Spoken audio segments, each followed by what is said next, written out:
Welcome back to Gold Derby for another predictions slugfest. This time we are going to be talking about the SAG Awards, which are scheduled for August 4th, Sunday night. But they're doing something a little different this year. They're going to reveal the winners a little bit early on Wednesday and Thursday, and they're going to pre-tape those and then put them into the ceremony. So if you have not made your predictions at Gold Derby, go and do that right now in our prediction center, because the prediction center will close Tuesday night at 5 p.m. Pacific. So get that out of the way right away. So my name is Marcus James Dixon, by the way. I'm here with Zach Laws and Daniel Montgomery, and we are going to be giving you all of our predictions for what we think will win film and TV. Let's start with Best Film Ensemble. The odds-on frontrunner at Gold Derby right now is The Trial of Chicago 7. But us three all disagree. We think something else is going to win. And Daniel, what is that? That movie is Minari. I moved it up into my first place position, I think a few weeks ago. I can't remember exactly what the straw that broke the camel's back was. It might have been the Oscar nominations where we saw Trial of the Chicago 7 kind of underperform a little bit. No Aaron Sorkin. And then Writers Guild, Trial of Chicago 7 lost that too. So it seems like it's been soft for a while. So yeah, but the good news is that it's kind of a coin flip. I think Chris Beecham told us just in a conversation a week or two ago that The Birdcage is the only film that has won Best Ensemble at the SAG Awards without a Best Picture nomination. So, and in this category, it's only Minari and Trial of the Chicago 7. The rest of the category is Ma Rainey, which probably came close to a Best Picture Oscar nomination. One Night in Miami, which we thought maybe was going to get a Best Picture nomination, and Da Five Bloods, which, again, I'm not going to break our heart anymore over that than we already are. It got a Best Score nomination. That's it at the Oscars. Did much better at the SAG Awards, but that seems like maybe a little unlikely at this point. So yeah, I think it's going to be Minari, just because that film has so much more of this groundswell of support. It has been building and building in the right direction, whereas Trial of the Chicago 7 feels like it's been waning. But I don't think it's impossible for Trial, certainly. I think it's a pretty close two-way race. And they love a cast that you can hug. Like these folks in Minari, like, not only is it my favorite ensemble of the year, but I think they also deserve to win. And what about you, Zach? I mean, I know you and I have kind of been on this Minari train for a while. Are you having any last minute second thoughts? No. Okay, let's move on. I mean, when you take into account what Daniel said and also by extension Chris Beecham about the fact that no film has won Best Ensemble without a Best Picture nomination since The Birdcage, it really does narrow it down to these two films. Even though, you should make an argument that it should be about which film has the best ensemble and not which film has the best chance of winning Best Picture after winning a SAG Award. But I digress. Trial of Chicago 7, after its losses at PGA and WGA, seems to be a weakened candidate. And it is a more traditional kind of SAG ensemble winner when you think about the fact that it's a bunch of movie stars and a mix of film and television actors. And, it's the most kind of like ensemble in the sense that there are a lot of scenes with all of these actors at the same time acting together. So it wouldn't be a surprising winner. But I think that if you look at the kinds of films that have been winning SAG Ensemble recently, movies like Parasite last year, films like Black Panther, exactly. It's the cast that, like you said, Marcus, that you want to hug. And I think that, the Minari cast, both because of who they are, but also because of the kind of film that it is, the fact that it is so much a story about family and community and coming together, I think that really has an effect on the people who are voting for this category. Mm-hmm. And Parasite last year, just to remind people, it didn't get any individual nominations at all. And Minari got 2 individuals plus the ensemble. So if there was any doubt at all that maybe some of these people aren't famous enough, I mean, they got Steven Yeun for actor, and then they got Yuh-Jung for supporting actress. Like, they loved this movie, the voters did. Absolutely. So I think that it would be shocking if any of the other three movies won, but at the same time, considering how weird this Oscar year has been, I think if there's one film that could potentially upset, it would be Ma Rainey's Black Bottom, just because it did get those two individual nominations for Chadwick Boseman and Viola Davis, both of whom I think have a good chance of winning their awards, as we'll talk about in a little bit here. But I really think that this is Minari's to lose at this point. Daniel, did you want to add anything, or should we move on to film actress? Yeah, just that, Minari does have some precedent in that, that sort of has tight-knit family bonds at the center of it, like Little Miss Sunshine and Parasite did. It is a little bit risky a prediction just because it has the second smallest cast nominated, and it happens. Like Sideways didn't have that many actors, Little Miss Sunshine didn't have that many actors, and they won ensemble anyway. It's more so if they really like you, they like you. But yeah, that's one thing to keep in mind. Ma Rainey has the fewest actors. The Five Bloods has the most. Oh, okay. It has 15. Trial of the Chicago 7 has 10. Minari has 7, and surprisingly, Ma Rainey only has 6, but that's because of the way those credits are included in the film. There are like at least 3 or 4 noteworthy cast members in Ma Rainey who aren't on the SAG list, which is unfortunate. Well, best film actress, this category, has been one of the most interesting to watch, shall we say, of going from the Globes, where you had Andra Day win, but she's not nominated here. And then the Critics' Choice was next, and they went with Carrie Mulligan, but Carrie Mulligan's not nominated at BAFTA. So the nominees we have are Carrie Mulligan, Frances McDormand, Viola Davis, Vanessa Kirby, and Amy Adams. I am going with Carrie.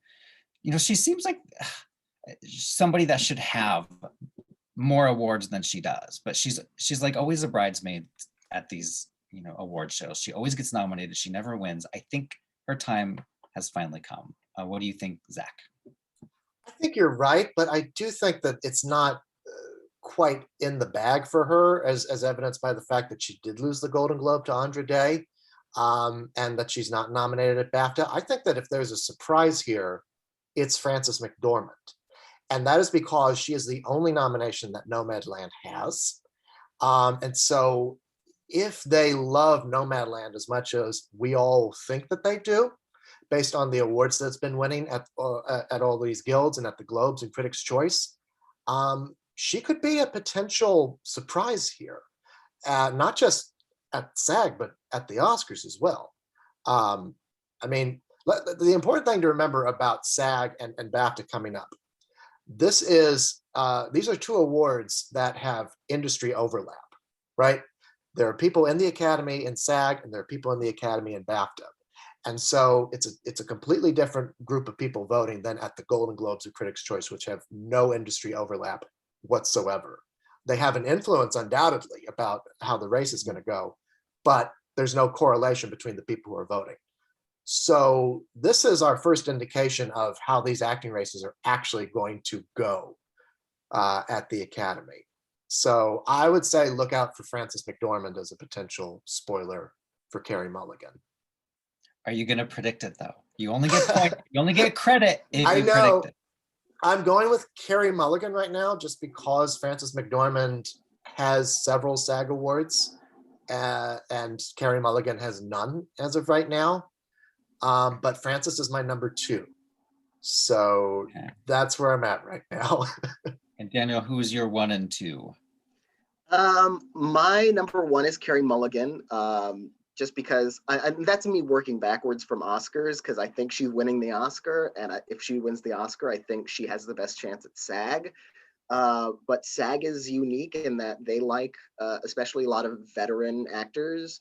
And here you've got Viola Davis, who SAG Awards love. Like she's won multiple times before for film and TV. She and then Frances McDormand, who's also won multiple times. Either of them could win. Ma Rainey's Black Bottom has the ensemble nomination and the Chadwick Boseman nomination, and Carrie Mulligan and Frances McDormand are the only nominations for those films. So for that reason, I have Viola ahead of Frances in second place, and then Frances in third. But it's like, honestly, it wouldn't surprise me too much if it goes any of those three ways. And honestly, it's one of those interesting years where, like, a lot of times we get to SAG, and when someone is on a certain streak and then they win SAG, it's like, okay, well, that's over. Like Renee Zellweger for Judy last year. But like, no matter who wins this award, even if it's Carrie, it's still not like decisive, because Carrie wouldn't be able to win BAFTA.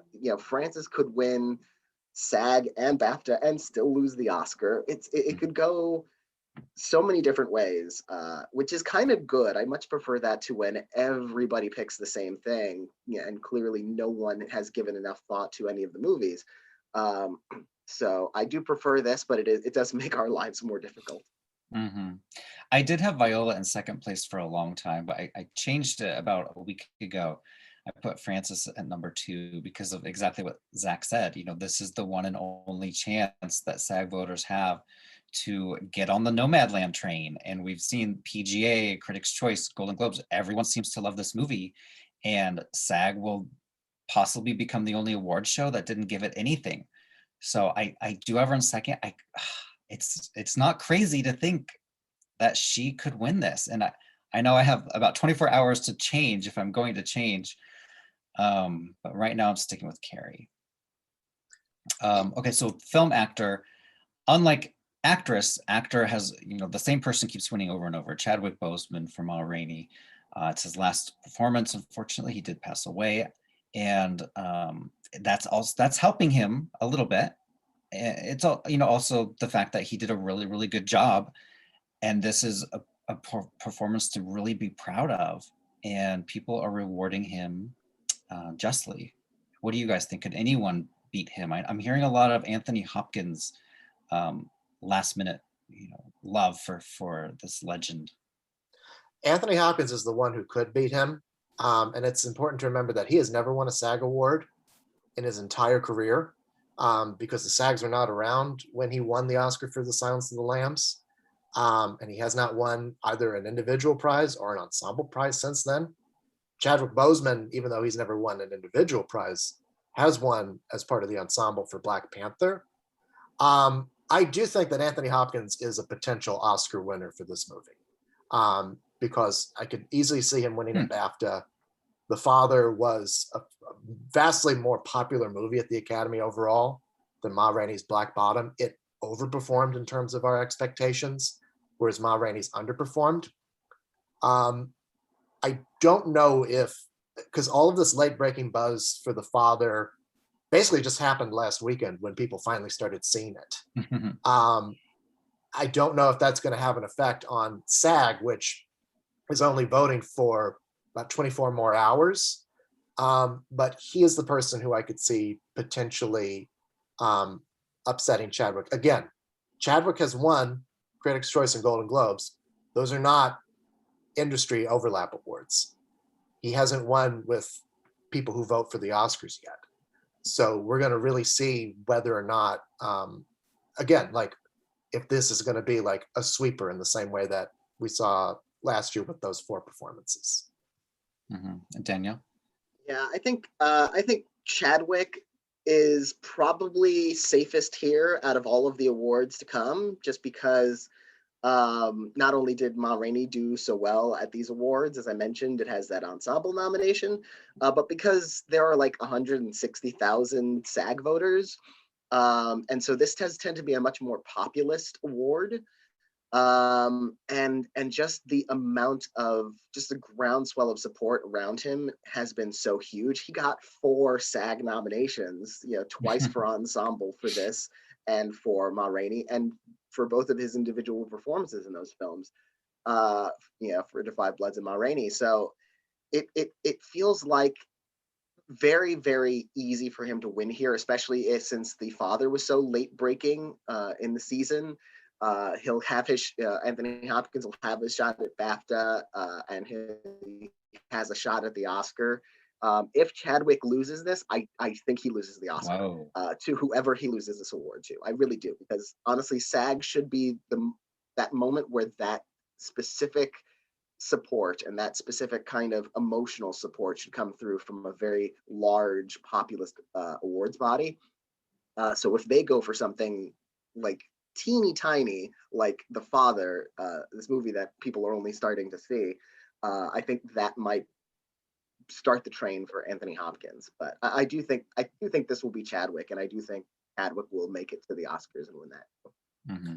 And I do just want to say, since you brought up merit and circumstance, there's been just feels like every weekend there's a debate over whether or not Chadwick Boseman deserves to win the Oscar, or if he's only the front runner because he died. I feel like I have to say this every week, but there's no way of knowing how the Oscar race would have turned out if Chadwick Boseman were alive. I know I wish he was still alive. And I think a lot of other people do as well. Most people, I would say, probably. Circumstance always plays a role in who is the Oscar frontrunner, whether it's because they've never won before, or because they're in a hit movie, or because they've been nominated, X number of times, whatever it is. But bottom line, if he doesn't give the performance that he gave in Ma Rainey's, he's not nominated for the Oscar. And we know that because he wasn't nominated for The Five Bloods, when they could have very easily given him a sympathy nomination for that. So I know that we're in the phase of the Oscar season where all of the negative whisper campaigns start, but I just hope that people can remember that this was a human being who devoted his life to doing good work and to being an inspiration to people. And, he has a wife that loved him. And this has got to be just hell for her. But also, I wish that he was around to enjoy these accolades and praise that he's so richly earning for this film. So I just hope that we can put a lid on that kind of negative whisper campaigning. Yeah, and I think, the thing about the circumstances of his death contributing to the Oscar season, the thing about the fact that he died at 43 years old, if he had lived, if he had been healthy, and he was, by the way, giving these last 4 years of performances with cancer. So if he had been healthy, whatever would have happened with Ma Rainey in the Oscar season, it would not have been his last Oscar nomination. It seems pretty clear, given the work he was doing in recent years, and the fact that he gave this performance and this was his last performance means it's not only his first Oscar nomination, it's his last. And so it's he's an actor who was on the way to winning an Oscar, and this is just now the first and only chance. So it's a worthy performance, and we won't know what other films he could have made after it, which is the saddest thing about it. So yeah, it is a richly deserved award. But when people start talking about merit, about someone like Chadwick Boseman, and not about circumstance, we're going to talk about supporting actress soon, and whether Glenn Close will win an Oscar for Hillbilly Elegy. If she had won for Dangerous Liaisons 20 years ago, we wouldn't be having this conversation about Hillbilly Elegy. So it's circumstances everything. Well, let's segue there into film supporting actress. And I know, Zach, for a while you were thinking Glenn could win the Oscar, and I guess she would have to maybe win SAG first, or not. What was your thinking there? And are you still predicting SAG for the Oscar? And what are you predicting for SAG? Well, I'll tell you, I think that she could still win the Oscar and lose here at SAG, even though, according to her odds, she is the front runner. It's totally within the realm of possibility that she could win here. Again, this is her first competition at an industry award. I actually have Maria Bakalova predicted to win here. And I think that she's perhaps becoming the Oscar frontrunner. And that is based solely on the fact that Borat has, overperformed in certain ways in terms of our expectations, winning the Writers Guild Award. getting those nominations for her and for writing at the Oscars.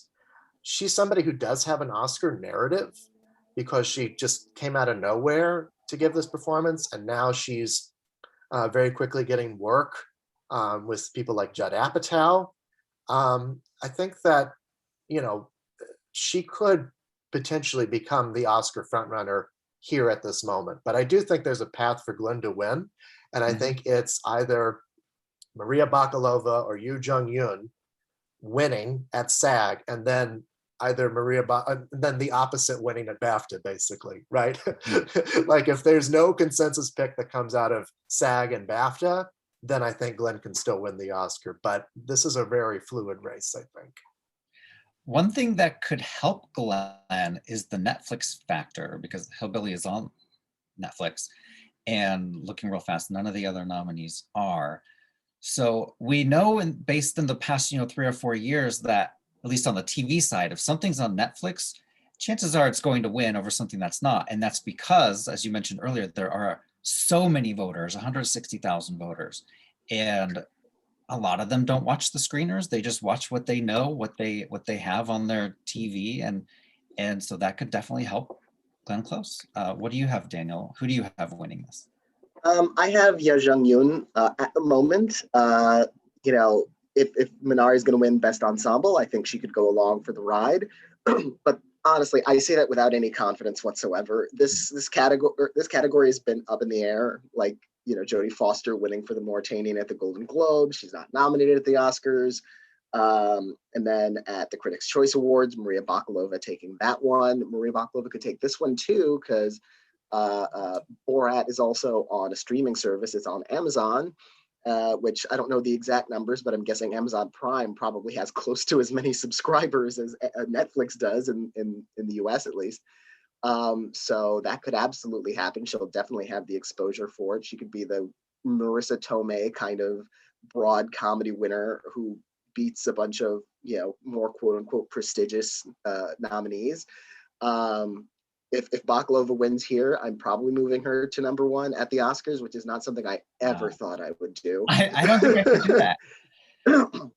I mean, we'll see what happens. It's like she could win everything and still lose the Oscar because of that specific kind of snobbery, or because they're just like, look, Glenn Close doesn't have an Oscar, just give it to her. Just give it to her. Snobbery is the perfect word. I think everyone agrees that her performance is amazing, but is Borat the type of movie that can win an acting Oscar? I mean, it's nothing like that's ever happened before. I mean, apparently it's my cousin Vinny look like Schindler's List in terms of, in terms of just its tone and its stature and its perceived style of it. It would be perfect for a pandemic year for something that weird to happen. Yeah. I do currently have Yuh-Jung winning this, and I'm only predicting her because Minari is also nominated. If Minari was snubbed, I wouldn't even really give this category a second thought. I would be going with Glenn Close. But the love for Minari and Yuh-Jung career, she's been in everything, and I just think it's finally her time to win, a huge award on the American, in the American industry. So I am picking her, but this is a hard one. This is a doozy. And actually, an interesting thing about that, like I'm trying to think, because this is a pandemic year, we're not going to get like the same televised events with people in crowded rooms. Mm-hmm. If you think about like the enthusiasm in the room, like whose victory would get a standing ovation? I think Chadwick's would, obviously, and I think Yuh-Jung would. Like there's just a kind of underdog story there about how like she's been working for years. Like she's certainly not a new actress, but this is a big international breakthrough for her for this role that's now got her an Oscar nomination, historic for an Asian actress, a Korean actress. And like if I could so imagine in a normal year her name called for the BAFTA and just standing ovation throughout the room for her, and that just totally launching her towards that Oscar. Mm-hmm. She seems like that. I can't imagine a standing ovation for a Glenn Close. Yeah, because one, they tried doing this whole thing with the wife a couple of years ago. Yeah. So, Maria Bakalova, maybe. Olivia Colman has a bunch of awards, even though she's never won an individual SAG award. So, like, I really think Yuh-Jung would be that one enthusiastic kind of. Hers would be the speech I would want to see. Or, Glenn Close at the Oscars, who's never given that. I want to see that speech as well.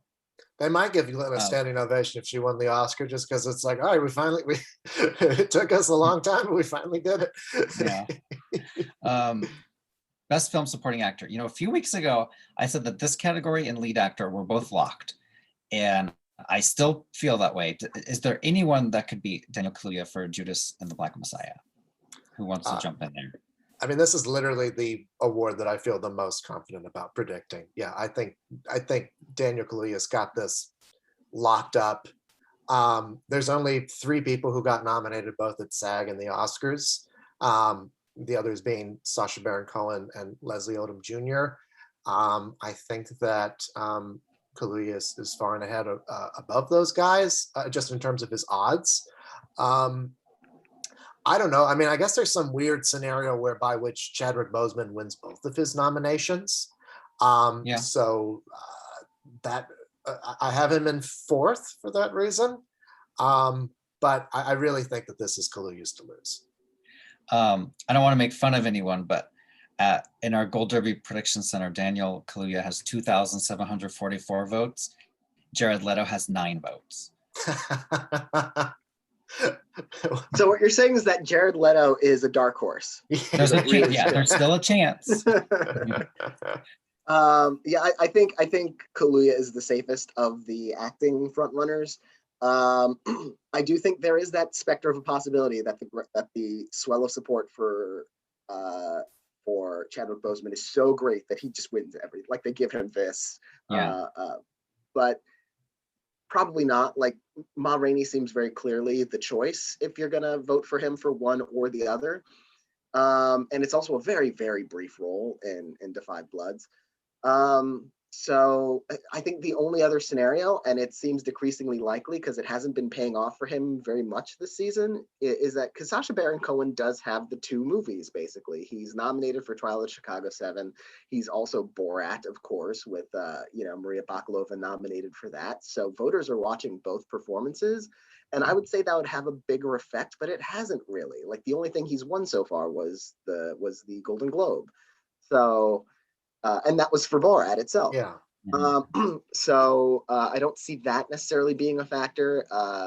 And the fact that they nominated both him and Lakeith at the Oscars shows just the growing industry love for Judas and the Black Messiah. And Lakeith isn't nominated here to siphon votes away, because I assume Warner Brothers submitted him as a lead at the SAG Awards. You actually submit to a category as opposed to the Oscars, where the voters can just put you where they want to put you. So yeah, Daniel Kaluuya feels slam dunk is too strong a word in a COVID year, but it's a layup. Like, it's an easy layup. He also is arguably a lead, and I'm looking at all of the others in this category. I guess you could say Leslie Odom Jr. is maybe a lead, but Daniel and Kaluuya even Sacha Baron Cohen kind of, like, they're all very borderline. Yeah, Jared Leto even kind of is a co-lead in that movie. Sorry, I'm remembering when everyone was freaking out about Jared Leto getting an Oscar nomination. And it was like, people, prioritize the things that you're getting upset about, right? And the final movie category is one that the actual SAG Awards do not include on their telecast. They do it beforehand on the red carpet, which has always been very strange. But we're going to mention it here because we like stunt people. And the nominees for Best Film Stunt Ensemble are Da 5 Bloods, which is nominated for Ensemble, Wonder Woman 1984, Mulan, News of the World, and The Trial of Chicago 7, which is also nominated for Ensemble. I'm going with Da 5 Bloods. I think this is where it's actually going to win something, Zach. You're going to be so excited. But what about Wonder Woman? Didn't the first Wonder Woman win this stunt category a few years back? It did, because it had some really good stunts in it, as opposed to the second one, which had a bunch of computer generated effects. not to denigrate the work of the stunt people who got nominated for this movie, but I think that I don't know. I mean, usually it goes to a big blockbuster. I'm just saying The Five Bloods, because I got to predict it to win something this year. You know. There's no obvious choice here. Because like again, like if you have like a big Best Picture contender that's like an actiony movie, like if like a Dune had been in here, that would probably be your stunt winner. But The Five Bloods it's a war movie, but it is also very character driven. So it's not a slam dunk. Wonder Woman, probably not, because the first movie people actually liked. News of the World would have a chance, but again, that's a very character-driven film with some action in it, and also has been underperforming elsewhere throughout the season. Mulan could. Actually, Mulan might be your spoiler, because that Mulan seems like has your the most most obvious stunts. action. Mhm. Yeah, that's Yes. your most obvious action movie. Right. Trial of Chicago 7, even though it has the main, the fact that it got in here, even for the nomination, I think is a testament to how liked it is in, potentially the main ensemble category. So I don't think that has much of a chance here. So I think it's probably The Five Bloods or Mulan. And actually, now that I mention that, because I like, my list is like The Five Bloods, Wonder Woman, News of the World, Mulan, and now I'm realizing, no, maybe Mulan should be my number two. I finally saw Mulan, and I was not looking forward to it because of all of the bad press. I loved it. It was so good. And I'm looking at my predictions. I have it in fourth too. I definitely need to move that up. I may even do something crazy and put it at number one. See, Mulan would be this year's Wonder Woman, not Wonder Woman 1984. Yeah, you're right. I just have to say, I mean, looking at these nominees, I'm really shocked that Tenet wasn't nominated, because, whatever your personal feelings about Tenet are, like there's some amazing, just practical stunt work in that movie. People are like jumping on buildings and leaping from moving cars and all this other stuff. I think a real plane crashing into a hangar. Yeah, I mean, so I'm if that was nominated, I would predict that in a heartbeat. But, If it were nominated, I think it would win in a heartbeat. Like the fact that it didn't get in is the strangest part, because it's not it's not the Christopher Nolan movie that wins a bunch of Oscars, but like it's still in the Oscar conversation. It has a couple of Oscar nominations, and it was one of the few blockbusters that really got released. And it's so stunning. Like it's the one award that movie would absolutely deserve to win. And it's weird that it wasn't even nominated. And where's Borat? The whole Rudy Giuliani scene, that was meticulous. All of the stunts in that scene were amazing. Well, she should win the Oscar just for that. Yeah, exactly. Let's move on to TV, and you know what? Let's just start with stunts, TV stunts. Why not? Yeah. The nominees here are The Mandalorian, The Boys, Cobra Kai, Lovecraft Country, and Westworld. To me, I think this one's between Mandalorian and The Boys. I mean, you have The Boys, which is the huge blockbuster action show with, I'm thinking immediately of this fight between, I'm going to forget their names. But the two people in the trailer, the lovers who were fighting, if you're a fan of the show, you know what I'm talking about. And then you have The Mandalorian, which everyone loves Baby Yoda, and he doesn't do a lot of stunts, but there was that great episode with Bill Burr and Pedro Pascal going to the stormtrooper headquarters or whatever, and I just remember watching that, going, this is fantastic. This is the most exciting stunt scene I've seen ever on The Mandalorian. So what do you guys think?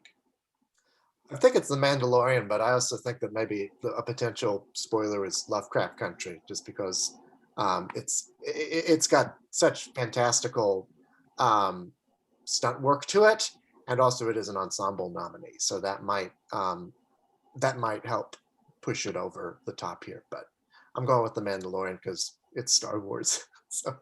Mm-hmm.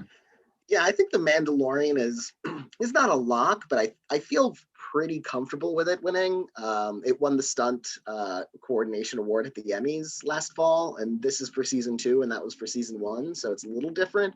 But I don't know. I think the same mentality applies. It's the, like, even though The Boys is here and Westworld is here, it feels like the most action show of these entire nominees. And it's such a huge hit. Yeah, That it's the most popular of these. It feels like it would be hard for it to lose this. Right. And no Game of Thrones, we should mention. That show has won the stunt category, I think 7 times, possibly 8. I think every time it was nominated. It never lost. It never lost. So we're gonna have a new stunt winner. That's gonna be exciting. Okay, so let's move on to TV drama ensemble. Everybody seems to be picking The Crown, but I have The Crown in second place. I actually have Bridgerton at number 1. And I realized they're both Netflix. And I was going to say, well, the Netflix one's going to win, but so that doesn't help me there. But the Bridgerton cast is huge. I believe it's 28 people, whereas The Crown is, don't quote me on this, more like 10. And as we know, oftentimes the show with the biggest cast wins. And with Bridgerton, you also have the diversity in terms of gender and in terms of race. And that really helps, especially when you have such a big voting body. Does anyone think Bridgerton can actually win? I think, Daniel, you wrote an article on this, right? Yeah, I have it. I moved it up into second place recently. I think it's that or The Crown. The Crown has the momentum in the fact that it's been gobbling up everything. It won best ensemble last year when it didn't even have as many nominations. It didn't have Emma Corrin. It didn't have Jillian Anderson as part of that ensemble. So if it was loved then, it's probably more loved now. But yeah, Bridgerton is the SAG show. It was built to win SAG. It's from Shonda Rhimes, like Grey's Anatomy, which won SAG. It's this huge cast navigating British high society, like Downton Abbey, which won it like 3 times. With that enormous cast list. It's also reminiscent of first year water cooler hit shows like Stranger Things, also on Netflix, which won for its first season. It also, like, from the size of its cast and the diversity of its cast, it's also reminiscent of multiple winter Orange is the New Black on the comedy side. It's like it was genetically constructed to win this SAG award. I'm just trying to decide if it will beat The Crown when The Crown just keeps winning everything.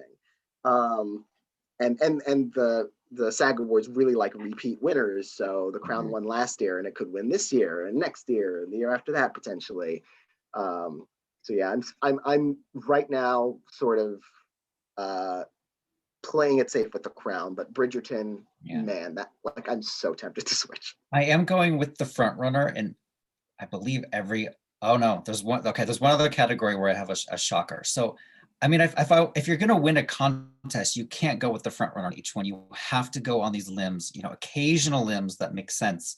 So Zach, what about you? You have The Crown too, I'm guessing? I do, yeah. I mean, Bridgerton's my second, for all the reasons you guys have said. I should point out that Netflix has 3 drama ensemble nominees and actually 11 nominations throughout the 3 drama categories, including an entire field of actresses on the drama side. So clearly Netflix does help your TV show getting nominated and winning.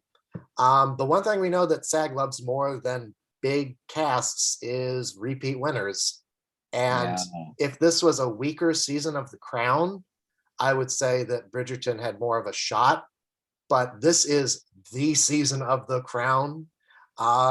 It's won everything it's been nominated for, and it is nominated in, 4 individual actors throughout the Best Actor and Best Actress race. It just seems so hard for me to bet against that. I know. But I think I'm starting to regret my decision. I mean, there's still time to change your mind. Yeah. And you're right, it has the 4 individuals, which when we get to comedy, I'm going to say, Schitt's Creek is winning ensemble because it has 4 individuals nominated. So I'm not even using my same logic here, but oh well. Let's see what happens if I change my mind or not. You have bragging rights if you get Bridgerton right, so Oh yeah, and trust me, I will use those bragging rights for years and years to come. Hidden figures.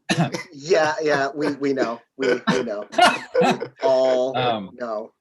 For TV drama actor, I did have Regé-Jean Page winning as well for a while, but I switched to Josh O'Connor a few days ago. Do you guys think Josh is winning? He also won the Golden Globe and he won the Critics' Choice. I think he's winning the Emmy too, when those come about. I mean, in the beginning, I thought that he was, I didn't even have him as the front runner, actually. I was predicting Jason Bateman for Ozark. But as soon as he won the as soon as he won the Golden Globe, sorry, it's hard to keep track of what happened first when we haven't been able to go outside in so long. I just thought, wow, not only is the love for The Crown real, but the love for Josh O'Connor in The Crown is real. So I just think he's going to continue winning prizes for this performance up until the Emmy ceremony. Yeah, I think this is where he's the most vulnerable. I think Josh O'Connor is, I put him at number one, but I do think it's a close one with Jason Bateman. Because again, it's another repeat situation. He won last time he was nominated for Ozark. They liked Ozark enough to nominate the series for Ensemble, and both of the main female cast members, Laura Linney and Julia Garner. So they really, really like Ozark. If the only thing keeping me from predicting Bateman to win again is, again, with how time has passed in this last year, it feels like Ozark happened a decade ago. and we've seen that in how it hasn't really been managing to win much. It only won the one Emmy for Julia Garner. It didn't win any of its Globe nominations. Did it win anything at Critics' Choice? I can't remember. I don't think I don't believe so, no. But it did win the Writers Guild Award for individual episodic television. So, but yeah, I do think Bateman is still right in the thick of it. But yeah, it feels like there's just so much more heat on The Crown. And especially, I don't know if the voters actually consider this, but this is Josh's final season on The Crown, and he'll be replaced next year, just like all the cast members will be replaced. So if they wanted to give him a trophy, this would be the time to do it. Yeah. Speaking of, you could say the same thing about three of the women on The Crown: Jillian Anderson, Emma Corrin, and Olivia Colman. This is their last chances as well. I think we have Jillian Anderson winning this, but this is tough because Jillian plays a supporting character, whereas Emma and Olivia are leads. And similarly, Julia Garner is supporting and Laura Linney is a lead, and those are the 5 nominees. Who wants to take this one? Who could beat Jillian, and why is Jillian the front runner?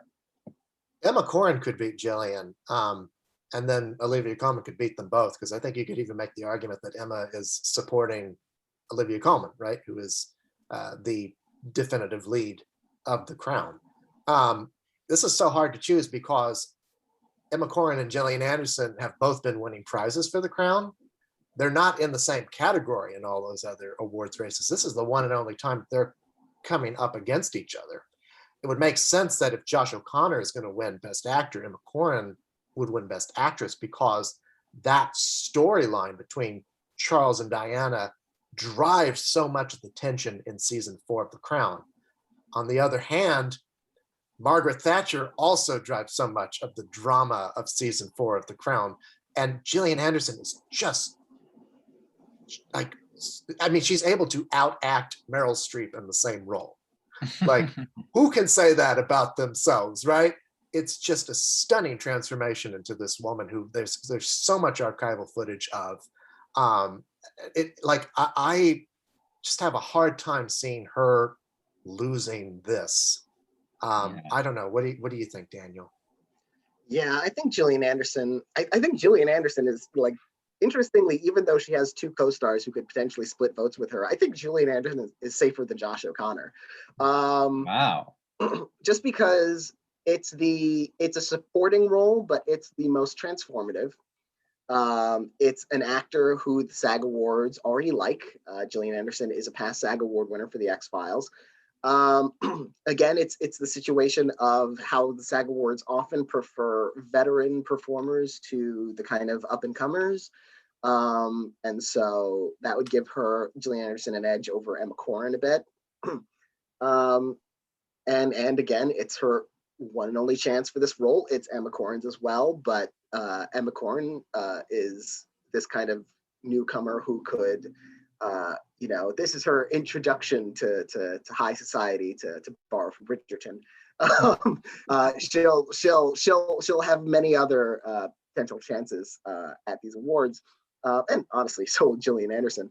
But yeah, it just feels like such a SAG role. Like, John Lithgow won for his supporting performance as Winston Churchill, his season of The Crown. So it feels like Jillian Anderson's going to do the same.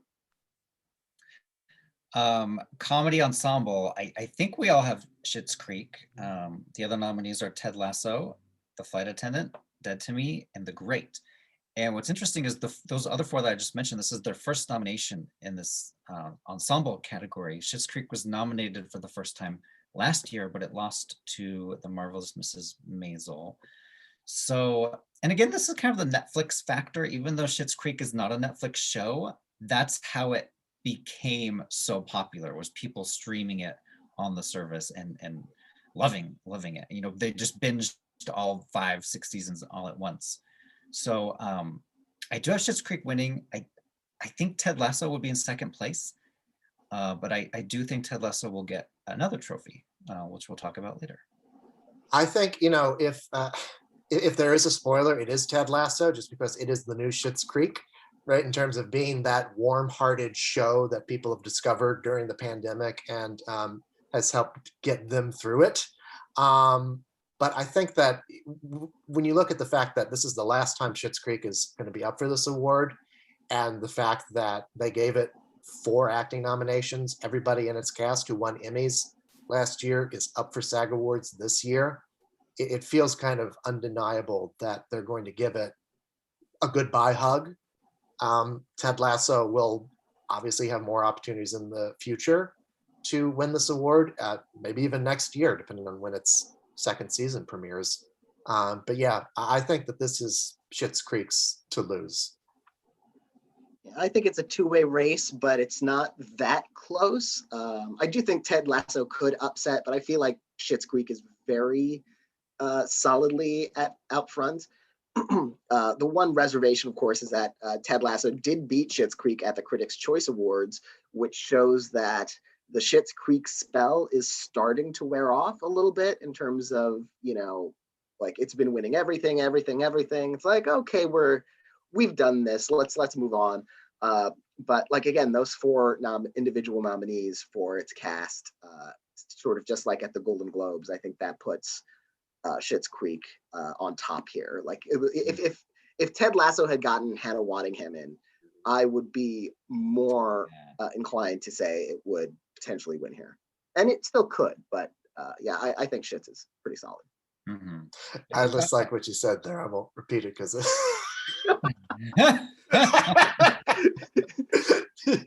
I do think that, the fact that 2 of the Schitt's Creek people are supporting, and they got in here in these categories, which are, supporting versus lead. Even Annie Murphy, who many considered, not as strong as possibly Dan Levy, in the corresponding supporting race. But the fact that they all got in is huge. And you're right, Hannah, if she had got in for Ted Lasso, we would have to take a second look at Ted Lasso. I think she's winning the Emmy, though. So there you go, Hannah. Okay, so TV comedy actor. I think we're all so boring. I think we all have the same one again. We all have Jason Sudeikis, with probably Eugene Levy in second, and then Dan Levy in third, and then either Rami Youssef or Nicholas Hoult in fourth and fifth. Though I don't want to say anyone's last there because they're both so good. Now, Daniel, why don't you go first on this one? This is, and honestly, I think Schitt's Creek could have won this, but I do think this is your vote split situation. Where I can see Eugene Levy as the sort of veteran beloved actor would be very much up SAG's alley, and Dan Levy as really the kind of heart and soul of the show, and the driving force of the final season, his whole wedding that ended the show, and he's very much the breakout beloved star of that. I feel like they're going to divide enough support that a very strong Ted Lasso is going to be able to take this one. but yeah, I do think those are the only three probably in this. No offense to Nicholas Hoult and Rami Youssef. Nicholas Hoult is not totally out of it because they did nominate the great for ensemble cast. That was pretty unexpected. So, but yeah, I do think this is the three-way race. We went 45 minutes without saying vote split. So congratulations to all of us. Okay, Zach, go ahead. Yeah, I actually have my number 2 and number 3 flipped. I've got Dan Levy ahead of Eugene Levy, but it really doesn't matter because I think that Jason Sudeikis is going to win this in a walk. I mean, he's Ted Lasso, and it is a show that people love. I think they're going to want to give it something. And, knowing that Dan and Eugene will both be taken care of in an ensemble victory, I think will maybe give people more of an opportunity, let's say, to vote for Sudeikis for this prize. I do think that it's between those three guys, and because Dan and Eugene seem to be kind of neck and neck, I think that it allows Sudeikis to just dominate this category on the way to the Emmys. So TV comedy actress, could we see a similar situation where the two Schitt's Creek ladies and the two Dead to Me ladies all kind of cancel each other out? And who would win in that situation? It'd be Kaylee Cuoco for the flight attendant. Is that possible? I know we all have Catherine O'Hara winning. I don't even think we need to say that, but it's possible. Yeah, I mean, if Kaylee, let me put it this way. I remember last year saying that Jennifer Aniston would easily win the Golden Globe and Olivia Colman would win SAG, and those two got reversed. So anything's possible. Especially, Kaylee, I thought would win the Golden Globe in a walk. She did not. Catherine O'Hara took that. I do think that this isn't a vote split situation. All love to Annie Murphy, who I will say I predicted would win the Emmy along with all of her co-stars. There's my bragging rights. But I just, I think people are going to want to give Catherine O'Hara one last prize for this performance. Yeah. She's never won at the SAG Awards, right? That's crazy. I think she only has a couple prior nominations, and one was for Temple Grandin, where she lost because she was a supporting actress and she lost to her lead, Claire Danes. I think you're right. Yeah. Yeah, I think Catherine O'Hara wins this. It's not a vote split situation because between the two, I think Catherine O'Hara is your pretty clear choice. Like she's the Steven Soderbergh for Traffic, where Annie Murphy is the Steven Soderbergh for Erin Brockovich in this situation. Although I do, again, like Kaylee Cuoco is possible because they nominated the flight attendant for ensemble. They clearly love it. It has such great buzz, and like Ted Lasso, it was late in the year, and so it like peaked at a much better time.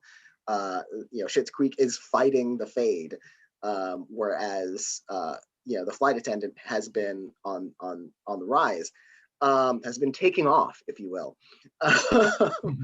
So that could happen in much the same way that Jennifer Aniston won for the morning show. It's like the hot new show that we don't usually look to the SAG to award the hot new show, but occasionally.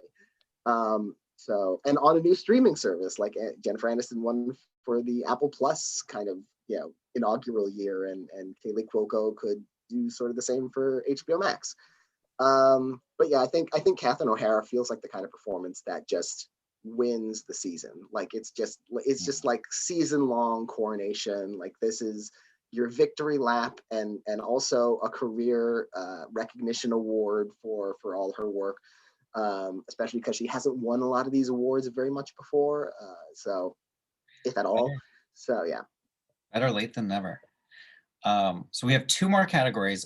I want to do actress first and end with actor because I'm predicting an upset for actor, so that'll be something exciting to talk about. Actress, though, I'm just going with the odds. Anya Taylor-Joy, The Queen's Gambit. She won the Golden Globe. She won the Critics' Choice. For a while here, I did have Cate Blanchett winning for Mrs. America because of what Daniel was saying earlier about the veteran vote. Cate Blanchett is beloved and she's the movie star and all of that. but it's hard to bet against someone like Anya Taylor-Joy, the up-and-comer, who also, was an Emma, which is a motion picture. So she has eyeballs there too. Do you guys both have Anya? Zach? I mean, it's really hard to bet against Anya when you consider that The Queen's Gambit was so strong that it got Bill Camp in to lead actor, to movie mini actor, I should say. He's really only got one episode in that show, and they loved it enough to nominate him alongside people who were the leads of their entire program. So I just feel like that is a sign of strength for The Queen's Gambit. I would also say, though, that as our social media manager, one of the most popular tweets I put out was about the possibility of Cate Blanchett winning the SAG Award for Mrs. America after losing the Emmy, the Golden Globe, the Critics' Choice. So I don't know. She's a good number 2, I think. If you're going to predict an upset, I would say go with Cate Blanchett. No disrespect to the other 3, Michaela Cole, Nicole Kidman, Kerry Washington. I feel like any of them could be winners in any other year. I just think that Anya Taylor-Joy she's on a winning streak right now, and we'll see if that carries over to the Emmys. But for right now, I think she's on a good streak. Mm-hmm. Yeah, I agree. I too was predicting Cate Blanchett early on because these categories are so tricky. Someone gets on a hot streak and then you get that sort of veteran appreciation where we hadn't seen love before. Like last year, Sam Rockwell winning for Fosse Verdon. Bryan Cranston winning for All the Way when he had lost the Emmy. So like that makes Cate Blanchett really strong, even though it does feel like no one cares about Mrs. America anymore very much. Like it does, like it feels like the air went out of it so much after like Watchmen just like drank its entire milkshake at the Emmys, except for Uzo Aduba, who's not nominated here. So it feels like the air has gone out of it, and like there's just so much enthusiasm for Anya Taylor-Joy that it feels like it's just kind of the momentum is going to continue for her. I actually think probably the most vulnerable Anya Taylor-Joy will be at the Emmys, because by then The Queen's Gambit will be several months old, and there's an opportunity that it could start to fade, depending on what other movie miniseries start to rise. But yeah, I think she'll continue that here, especially with that Bill Camp nomination alongside her. And speaking of Bill Camp, that is my surprise pick to win movie mini actor. Whoa! And yes, I thought about it the other day. He is the veteran. I guess Mark Ruffalo could be considered a veteran, and Hugh Grant and Ethan Hawke, but Bill Camp is more veteran-y than them. He's worked with everybody, right? TV, film. This guy is so beloved, and this is his first ever SAG nomination. So the Queen's Gambit bump will push him over the edge. That's my prediction. And this, first of all, this category is absolutely crazy because Mark Ruffalo wins at the Emmys and at the Golden Globes, but then he loses to John Boyega, who was a supporting player at the Golden Globes, and John Boyega is not nominated here. So it's a very strange category that's been going on all year long. I don't think Mark Ruffalo is going to do it, even though he personally gave my favorite performance of the year. Mark Ruffalo did. What do you guys think? I mean, I'm only going with Mark Ruffalo because I didn't predict him to win the Emmy or the Golden Globe, and then he did. But then, of course, as soon as I predicted him to win at the Critics' Choice Awards, he lost to John Boyega, like you said. So maybe my predicting him will actually help your prediction pay off. I don't know. It is a weird category. Like I just said, Bill Camp was able to get nominated for basically one episode of a 6-part limited series. So, I mean, they liked him enough to nominate him for that. It wouldn't be the most shocking thing in the world. I might move him up to number 2 just because of all the things that you said. So, And he Yeah. is also the only Netflix contender here. I mean, we have HBO and Disney and another HBO and a Showtime. And we know that these voters love Netflix and they have very easy access to it. Very true. Yeah, I think Bill Camp could be that character actor appreciation award, especially because at the SAG Awards, you've got actors voting. So I think they will be more inclined than anyone else to celebrate an actor who has been working for so long and has been getting his due kind of later in his career. Tony nominee, Emmy nominee, now a SAG nominee. So he does have that, and I think he could win the Emmy certainly. But I do think that, again, I've been burned by Mark Ruffalo and with Mark Ruffalo all season. So, but I think if Mark Ruffalo could win the Golden Globe for, I know this much is true on the only nomination, the fact that he, is that veteran actor. He's won here before for The Normal Heart when he lost the Emmy for that. So yeah, I feel like this is probably, of all of these awards, the one that he should win the most. It seems like the most, kind of thing that would be the one that would go to him out of all of the ones that he's already won. This seems like it should be the most likely. But again, the whole Olivia Colman will win SAG and Jennifer Aniston will win the Golden Globe thing. Like it's still kind of haunting, because it's like, okay, well, maybe we're overestimating certain factors with the SAG Awards, and maybe they're changing a bit in terms of demographics or preferences. But yeah, I think I can't bet against Mark Ruffalo here. We will see. There are a lot of categories that are up in the air.